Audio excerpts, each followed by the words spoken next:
Hello everyone, welcome to SOI. आज के इस वीडियो में हम देखेंगे CP scheduling algorithm. So test remaining time first. Notes के लिए आप मेरे टेलीग्राम चैनल को ज्वाइन कर सकते हैं, लिंक डिस्क्रिप्शन में दिया गया है। कॉन्सेप्ट को स्ट्रांगली बिल्ड करने के लिए वीडियो के अंत तक बने रहिए। चलते हैं वीडियो की ओर। So test remaining time first. Okay, इसका जो क्राइटेरिया है वो है बर्स्ट टाइम, यानी कि जिसका बर्स्ट टाइम कम होगा वो सबसे पहले एग्जीक्यूट होगा।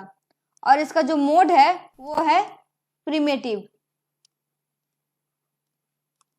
कहने का क्या मतलब हुआ कि जैसे ये हमारा रेडी स्टेट है, ये रन है, और ये हमारा टर्मिनेट और टर्मिनेशन स्टेट है। उसके बाद ये हमारा वेट स्टेट है। तो जैसे ये हमारा P1 है, P2 है, P3 है।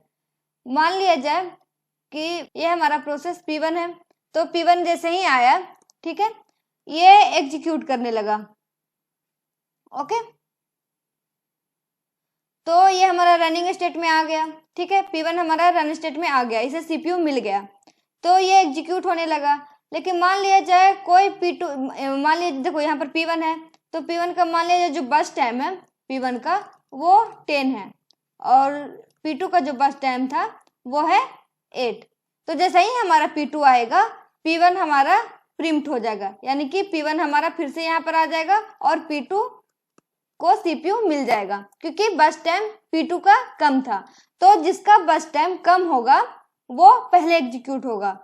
ठीक है, और ये प्रिमिटिव है, तो जैसे ही हमारा, जैसे देखो यहाँ पर P1 का पहले ही आया था तो ये एग्जीक्यूट कर रहा था, लेकिन जैसे ही हमारा P2 आया, उसका बर्स्ट टाइम देखा कि 8 है, तो हमारा P1 प्रिम्प्ट हो गया। ठीक है, यहाँ पर हमारा P1 प्रिम्प्ट हो गया। तो प्रिम्प्ट होने के बाद ये P1 रेडी क्यू में आ गया और P2 हमारा रन स्टेट में आ गया। बात समझ में आई? तो हमारा जो क्राइटेरिया है वो बर्स्ट टाइम है, यानी कि जिसका बर्स्ट टाइम सबसे कम होगा वो सबसे पहले एग्जीक्यूट होगा, और इसका जो मोड है वो है प्रिमिटिव। इस क्वेश्चन में हमें एवरेज टर्न अराउंड टाइम निकालना है and average waiting time find करना है। हमारा सबसे पहले रेडी क्यू में कौन सा प्रोसेस आया? P1 एट 0 टाइम पे हमारा P1 अवेलेबल है, तो हमारा P1 गैन चार्ट में, ये इसे गैन चार्ट बोलते हैं, तो हमारा P1 सबसे पहले एग्जीक्यूट होगा। तो ये इसको हमने 1 यूनिट टाइम के लिए एग्जीक्यूट किया, तो P1 हमारा 1 यूनिट टाइम के लिए एग्जीक्यूट हुआ। तो उस P1 को जैसे ही 1 यूनिट टाइम हुआ, उसी टाइम पर हमारा P2 भी अवेलेबल हो गया, यानी कि हमारा P2 भी रेडी क्यू में आ गया है। तो P2 का देखो बर्स्ट टाइम कम है P1 से, तो हमारा P2 अब रन होगा, क्योंकि P1 प्रिम्प्ट हो जाएगा। तो हमारा P2 रन होगा फॉर 1 यूनिट टाइम, देन ये हमारा 2 हो जाएगा। उसके बाद देखो एट 2 यूनिट टाइम पे हमारा P3 भी अवेलेबल हो जाएगा, तो P3 का बर्स्ट टाइम P1 P2 से कम है, तो हमारा P3 एग्जीक्यूट होगा फॉर 1 यूनिट टाइम के लिए। जैसे ही हमारा P3 होगा, उसी टाइम पे हमारा P4 भी रेडी क्यू में अवेलेबल हो जाएगा। देखो P4 जो है उसका बर्स्ट टाइम सबसे कम है, तो P4 जो है वो पूरा का पूरा 1 यूनिट टाइम के लिए एग्जीक्यूट हो जाएगा, यानी कि हमारा जो P4 है वो टर्मिनेट हो जाएगा एग्जीक्यूट होने के बाद, तो ये हमारा 0 हो जाएगा। P4 हमारा एग्जीक्यूट हो गया। P4 के टाइम पे हमारा P5 भी अवेलेबल हो गया हमारा रेडी क्यू में। P4 तो हमारा एग्जीक्यूट पूरा का पूरा हो गया था। तो जैसे ही हमारा P5 आया, तो देखो यहाँ पर P5 का भी बर्स्ट टाइम 2 है और P3 का भी यहाँ पर अवेलेबल बर्स्ट टाइम 2 है। तो जैसे ही हमारा बर्स्ट टाइम सेम हुआ, उसी टाइम पे हम अराइवल टाइम को देखेंगे। तो अराइवल टाइम हम देखते हैं कि P3 का कम है, तो फिर हम P3 को यहाँ पर एग्जीक्यूट करेंगे। तो देखो जो 2 है वो पूरे के पूरे में सबसे कम है, तो 2 पूरा का पूरा एग्जीक्यूट हो जाएगा, तो हमारा ये 2 पूरा का पूरा एग्जीक्यूट होकर ये 0 हो जाएगा। देन इस टाइम तक हमारा P6 भी अवेलेबल हो जाएगा और हमारा P3 पूरा का पूरा एग्जीक्यूट भी हो चुका है। तो जैसे ही हमारा देखो अब हम P5 को एग्जीक्यूट करेंगे, तो ये हमारा 2 यूनिट टाइम पूरा का पूरा एग्जीक्यूट होगा। उसके बाद P5 भी कंप्लीट हो जाएगा। देन हमारा P6 यहाँ पर अवेलेबल हो चुका है। देन हम P6 को एग्जीक्यूट करेंगे, तो ये P6 एग्जीक्यूट होकर कितना, ये 3 यूनिट टाइम तक एग्जीक्यूट होगा P6, ये हमारा 11 हो गया। उसके बाद हमारा P6 एग्जीक्यूट पूरा का पूरा हो गया। तो अब देखो ये हमारा पास क्या बचा है, P1 और P2। P1 और P2 में सबसे कम बस टाइम किसका है, P2 का। तो P2 पूरा का पूरा एग्जीक्यूट होगा, ऑब्वियस सी बात है, P2 ही पूरा का पूरा एग्जीक्यूट होगा। तो P2 हमारा 15 हो गया। देन हमारा P1 है, P1 21 हो गया। तो देखो हमारा P1 का जो कंप्लीशन टाइम है, तो पूरा का पूरा गैंट चार्ट हमने बना दिया, ठीक है। तो हमने यहाँ पर क्या देखा कि जिसका बस टाइम कम है वो सबसे पहले एग्जीक्यूट हो रहा है, भले ही वहां पर सीपीयू में कोई और प्रोसेस एग्जीक्यूट हो रहा होगा, लेकिन फिर भी वो प्रीम्प्ट हो जाएगा और जिसका बस टाइम कम होगा वो एग्जीक्यूट करने लगेगा, उसे सीपीयू मिल जाएगा। P1 के लिए कंप्लीशन टाइम कितना है, P1 21 यूनिट टाइम पे कंप्लीट हुआ है पूरा का पूरा। P2 15 यूनिट टाइम पे कंप्लीट हुआ है। P6 11 यूनिट टाइम पे कंप्लीट हुआ है। P5 8 यूनिट टाइम पे कंप्लीट हुआ है। P3 6 यूनिट टाइम पे कंप्लीट हुआ है। P4 4 यूनिट टाइम पे कंप्लीट हुआ है।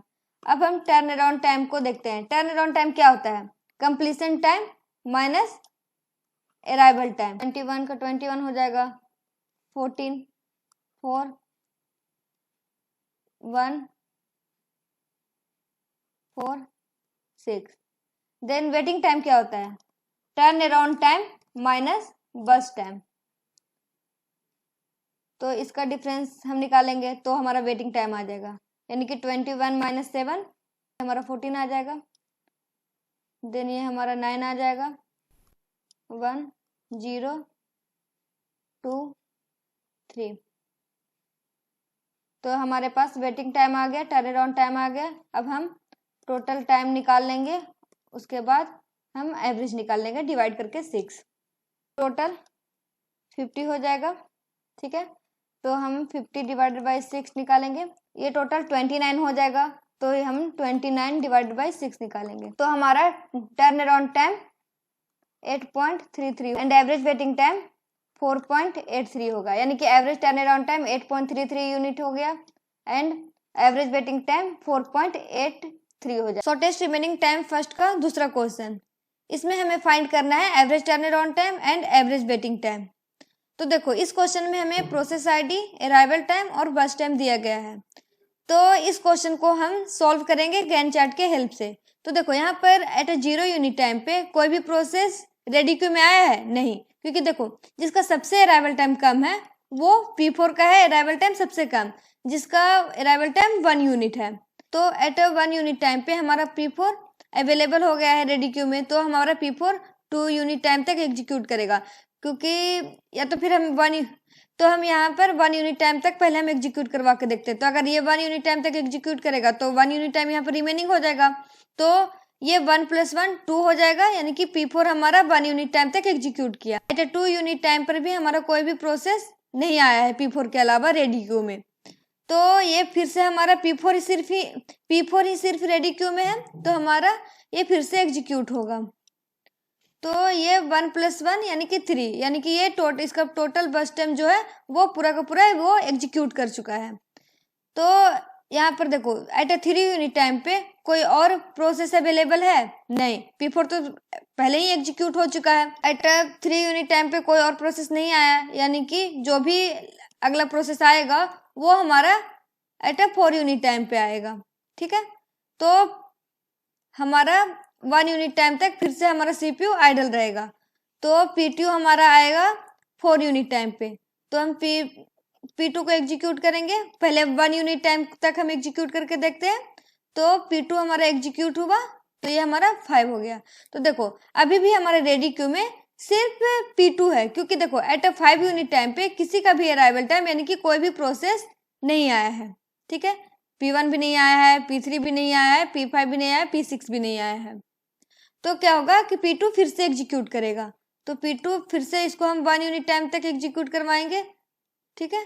तो ये हमारा 11 हो जाएगा। तो एट ए 6 यूनिट टाइम पे हमारा P5 भी अवेलेबल हो जाएगा। SRTF में क्या होता है कि मोड इसका प्रिमेटिव होता है और क्राइटेरिया इसका लो बस्ट टाइम होता है, यानी कि जिसका बस्ट टाइम कम होगा वो सबसे पहले एग्जीक्यूट करेगा। तो देखो हमारे पास अभी क्या क्या है, P2 है और P5 है, तो इसमें से बस्ट टाइम किसका सबसे कम है? ऑब्वियस सी बात है कि इसका P2 का बस्ट टाइम अभी भी 11 है और P5 का जो बस्ट टाइम है वो 9 है, तो हमारा P5 एग्जीक्यूट करेगा। तो इसको हम 1 यूनिट टाइम तक हम एग्जीक्यूट करवाते हैं, तो P5 हमारा हो जाएगा यहाँ पर 8 और ये हमारा 1 यूनिट टाइम तक एग्जीक्यूट करेगा। तो देखो एट अ 7 यूनिट टाइम पे हमारा P6 भी अवेलेबल हो जाएगा। तो हमारे पास P2 है, P5 है और P6 है रेडी क्यू में।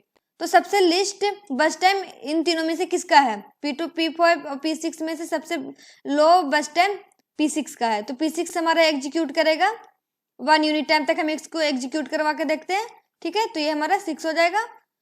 तो हमारा एट 8 यूनिट टाइम तक देखो हमारा P3 भी अवेलेबल हो जाएगा रेडी क्यू में। तो P3 आ गया, P5 है, P6 है और P2 है। P3 का बस टाइम 4 यूनिट टाइम है, तो इसको हम फिर से 1 यूनिट टाइम तक हम एग्जीक्यूट करवा के देखते हैं। तो P3 हमारा यहाँ पर 1 यूनिट टाइम तक एग्जीक्यूट किया। तो एट 9 यूनिट टाइम पे हमारा P1 भी आ जाएगा रेडी क्यू में। तो देखो अब हम देखेंगे कि P2, P5, P6, P3, P1 में से किसका सबसे कम बस टाइम है। तो देखो P1 अभी हमारे पास आ चुका है, तो इसमें से सबसे कम बस टाइम किसका है? ऑब्वियस सी बात है कि हमारे पास जो P1 है उसका बस टाइम सबसे कम है, तो हम P1 को एग्जीक्यूट करेंगे। अब हमें 1 यूनिट टाइम तक एग्जीक्यूट करवाने की जरूरत नहीं है, क्योंकि जब तक हमारा रेडी क्यू में सारे प्रोसेस नहीं आया था तब तक हमें चेक करना पड़ रहा था कि उससे कोई और कम, जब तक कोई भी प्रोसेस रेडी क्यू में नहीं आया था या फिर प्रोसेस रेडी क्यू में आ ही रहे थे तब तक हमें चेक करना पड़ रहा था अगले आने वाले प्रोसेस से, या फिर जो भी प्रोसेस आ चुका है उससे हमें कंपेयर करना पड़ रहा था कि किसका बस टाइम कम है। तो देखो यहाँ पर अब तो सारे का सारे प्रोसेस अवेलेबल हो गया, तो हम देखेंगे कि यहाँ पर जिसका भी बस टाइम सबसे कम होगा वो एग्जीक्यूट होते जाएगा। तो यहाँ पर हमारा P1 है, तो P1 का बस टाइम 2 यूनिट टाइम है, तो हम P1 को पहले एग्जीक्यूट करेंगे। तो P1 पूरा का पूरा 2 यूनिट टाइम एग्जीक्यूट हो जाएगा, तो ये हमारा यहाँ पर 11 हो जाएगा और ये हमारा 0 हो जाएगा। देखो हमारा P1 भी एग्जीक्यूट हो गया, P4 भी एग्जीक्यूट हो गया, लेकिन P2, P3, P5, P6 बचा हुआ है, तो हमारा P3 फिर एग्जीक्यूट करेगा 3 यूनिट टाइम तक। ये हमारा 14 हो जाएगा और यहाँ पर हमारा P3 पूरा का पूरा एग्जीक्यूट कर चुका है, इसलिए ये 0 हो जाएगा। तो P3 भी कंप्लीट हो गया। उसके बाद देखो P2, P5 और P6 में किसका एग्जीक्यूशन टाइम सबसे कम है? तो हमारा P6 का एग्जीक्यूशन टाइम सबसे कम है, तो हमारा P6 एग्जीक्यूट होगा। P6 6 यूनिट टाइम तक हमारा एग्जीक्यूट होगा, तो ये हमारा 20 हो जाएगा। अब हमारा P6 भी एग्जीक्यूट हो चुका है। अब हमारे पास P5 और P2 है, तो अब P5 और P2 में से सबसे कम बस टाइम किसका है? P5 का 8 यूनिट टाइम, तो हमारा P5 एग्जीक्यूट होगा 8 यूनिट टाइम तक और ये हमारा 28 हो जाएगा। और यहाँ पर हमारा पूरा का पूरा P5 एग्जीक्यूट कर चुका है, तो ये हमारा इसका बस टाइम 0 हो जाएगा। अब हमारे पास देखो P2 सिर्फ बचा हुआ है रेडी क्यू में, तो P2 एग्जीक्यूट करेगा, ठीक है, 11 यूनिट टाइम तक, तो ये हमारा हो जाएगा 39। तो हमारे देखो जो भी आया प्रोसेस वो सारे के सारे एग्जीक्यूट कर चुके हैं यहाँ पर, ठीक। तो अब हम कंप्लीशन टाइम देख लेते हैं। तो कंप्लीशन टाइम P2 के लिए क्या है? 39। P5 के लिए क्या कंप्लीशन टाइम है? 28। P6 के लिए क्या कंप्लीशन टाइम है? 20।